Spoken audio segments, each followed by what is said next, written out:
সরকারি বাজেটের বাইরে এবার নিজেদের বিকল্প পরিকল্পনা হাজির করল এনসিপি। প্রায় 8.5 লাখ কোটি টাকার ছায়া বাজেট ঘোষণা করে দেশ জুড়ে শুরু করেছে নতুন আলোচনা। বর্তমান সরকারের অর্থনৈতিক নীতি এবং আসন্ন বাজেট পরিকল্পনার তীব্র সমালোচনা করে বড় ধরনের রাজনৈতিক ও অর্থনৈতিক পদক্ষেপ নিয়েছে জাতীয় নাগরিক পার্টি বা এনসিপি। 2026-27 অর্থ বছরের জন্য দলটি ঘোষণা করেছে 8,52,157 কোটি টাকার একটি বিকল্প ছায়া বাজেট। এই ছায়া বাজেটকে তারা নাম দিয়েছে বাংলাদেশ 2.0 সংস্কার, কর্মসংস্থান ও বিনিয়োগের মাধ্যমে টেকসই প্রবৃদ্ধি। এনসিপির পক্ষ থেকে জানানো হয়েছে এই বাজেটে 12টি প্রধান খাতে মোট 71টি সুনির্দিষ্ট নীতিগত প্রস্তাবনা রাখা হয়েছে, যার মূল লক্ষ্য হল অর্থনৈতিক সংস্কার, কর্মসংস্থান সৃষ্টি এবং বিনিয়োগ বৃদ্ধির মাধ্যমে দেশের দীর্ঘমেয়াদী প্রবৃদ্ধিকে আরও শক্তিশালী করা।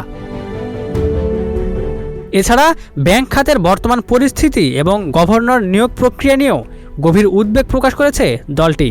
শুক্রবার রাজধানীর বাংলা মোটরে এনসিপির দলীয় কার্যালয়ে আয়োজিত এক সংবাদ সম্মেলনে এই ছায়া বাজেট আনুষ্ঠানিকভাবে উপস্থাপন করা হয়। অনুষ্ঠানে এনসিপির ছায়া বাজেট কমিটির প্রধান এবং সংসদ সদস্য আতিক মুজাহিদ বিস্তারিতভাবে তুলে ধরেন এই 71 দফা বাজেট প্রস্তাবনা।